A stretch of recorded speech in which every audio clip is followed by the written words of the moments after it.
Kamusta lahat? Simulan natin ang ating culinary challenge sa isang putahe ng pakwan. Seryoso? Ang dali lang.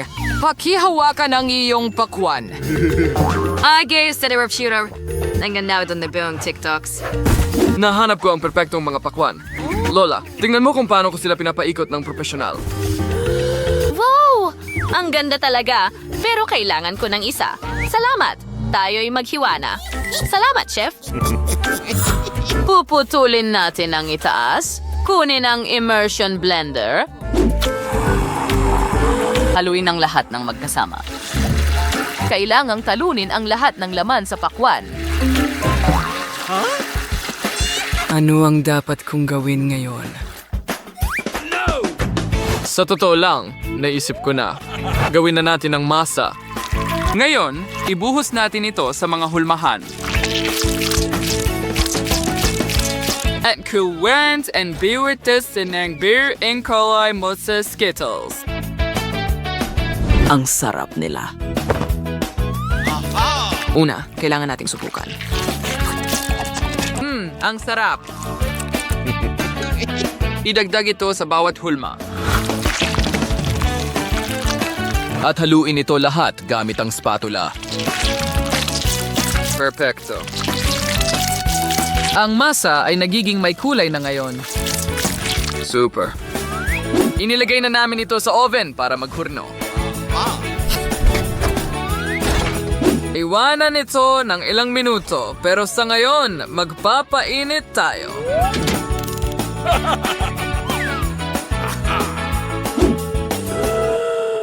Well, Chef, ang mga masel. At naisip ko na gumawa ng jelly mismo sa loob ng pakwan. Ilabas ang gulaman dito at ngayon kakailanganin natin ng pulot. Ilagay mo rin ito, marami. Perfecto. At ngayon, sandali, saan nanggaling ang mga bubuyog? Lumipad ka. Umalis ka. Ano? Saan galing ang bubuyog? Oh, naalis ko na. Pasensya na, Quentin. Ayos lang ako siguro. Nahihilo ang ulo ko. Oh, isang cool na bagong uso. Tingnan mo. Gustong-gusto kong manood ng nakakatawang mga video. Well, nakakatawa. Nasaan na ba ako? Tama, nagbuo ako ng cake. Hot liner and sadic spray and raise at the tag pa natin ang cake ng cream. Dapat itong pantayin. Siyempre, pagkatapos, ganyan lang gamit ang spatula. Perfection. Ingis nat over pantrib and panterhal and cake bring pack one.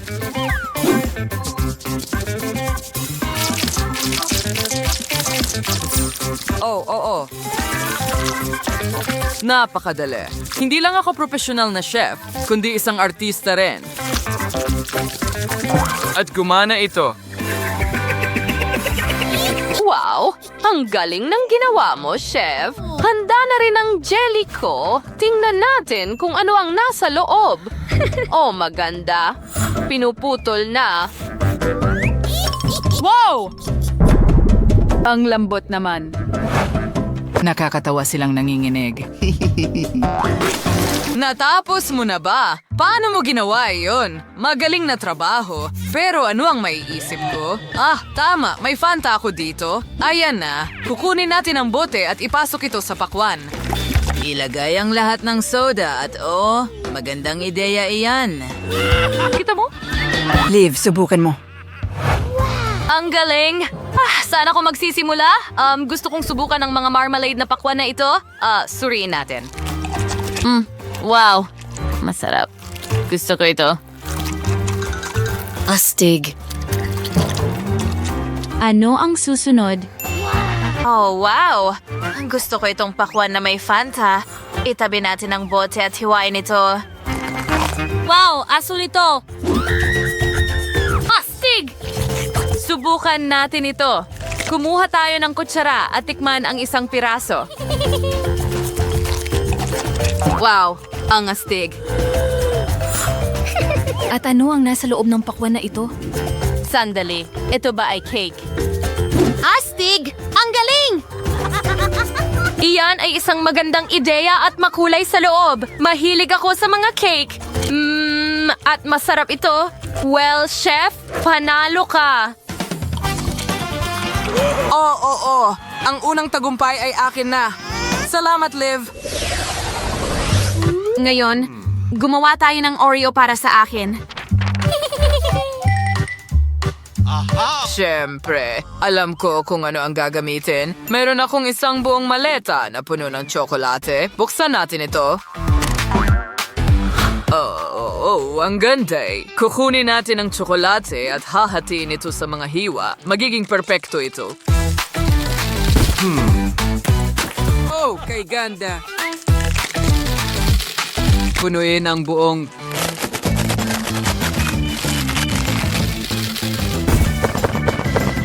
Guys, ngayon gagamit tayo ng mga burner para tunawin ang tsokolate na ito hanggang maging ganap na likido. Oo, tingnan mo yan. Napakaganda. Perfecto. Ngayon kunin natin ang mangkok na ito. Haha, ang init nito. Napakainit. Pero kailangan kong ibuhos ang lahat sa hulmahan. Sana makapagmadali ako. Sige. Aray, ang kawawa kong mga kamay. Ang sakit sobra. Well, klasikong chef. Nagawa ko na ang masa. Ngayon, magdagdag tayo ng kaunting kakao. Gusto kong maging tsokolate ito. Ngayon, bumuo tayo ng mga bola mula sa masa. Ipadala natin ito sa waffle iron at hintayin na maluto.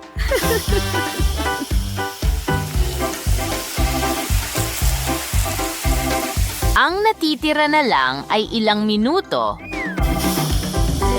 Oh, maganda. Quentin, ano sa tingin mo? Bakit pa gagawa kung meron na tayong Oreos? Kabibili ko lang! Ilagay mo sa plato at handa na! At masarap din sila! Talagang gusto kong subukan ng isa. Okay, isa lang naman, hindi ba? Subukan natin ito. Gusto ko ang palaman. Dilaan natin ito. Yum. Imposibleng huminto. Oo, mas marami pa. Oh, may naisip ako. Kukuha ako ng bar ng peanut butter at gagamitin ito para punan ng mga waffle. Heto na. Dapat pahalagahan ito ni Liv. Tatwords. Mas bread and pre-recipes. Mapalivre mas morzer chocolates. And yun, idedekorasyon ko ito na parang totoong Oreo. Ganyan lang, ang pattern. At handa na ako. Perfecto! Orihinal na disenyo ng Oreo. Oh, Quentin, ano ang ginagawa mo? Oh, ang sarap. Hindi ko man lang napansin na naubos ko na lahat. Ay naku, alam ko na ang gagawin ko. Mayroon akong haba-baba paste. Napakasarap nito. Maaari ka pang magpalobo ng bula gamit ito. Ginagamit namin ito para sa palaman. Mayroon akong mga cookies. Wala lang akong palaman kaya aayusin ko ito. Ngayon, pwede mo nang ihain. Liv, bon appetit! Wow! Isang buong plato ng cookies. At narito ang malalaking cookies. Tingnan mo yan! Ang laki at bigat. Subukan nating kumagat. Oh, hindi ito ganon kadali. Medyo matigas talaga. Ang tsokolate ay nagyelo at naging sobrang tigas. Hindi ko matikman. Ano ito? Oh, tingnan mo yan. Mukhang malambot. Waffles at peanut butter? Astig! Gusto ko ito. Oh, At paano naman dito? Subukan natin ito. paano? Humahaba ang palaman. Gusto ko ng Oreos na may palamang gum. Tingnan mo yan. Magpapalobo na ako ng bula ngayon. Yum! Magiging sobrang saya nito. Wow! Teka, pero sino ang nanalo? Lola at Quentin, Kayo ang pinakamahusay. Oo, salamat. Lola, atin ang tagumpay. Ang galing. Nagustuhan mo ba ang aming video? Kung ganoon, pindutin ang like button at mag-subscribe sa aming channel. Kita, kits!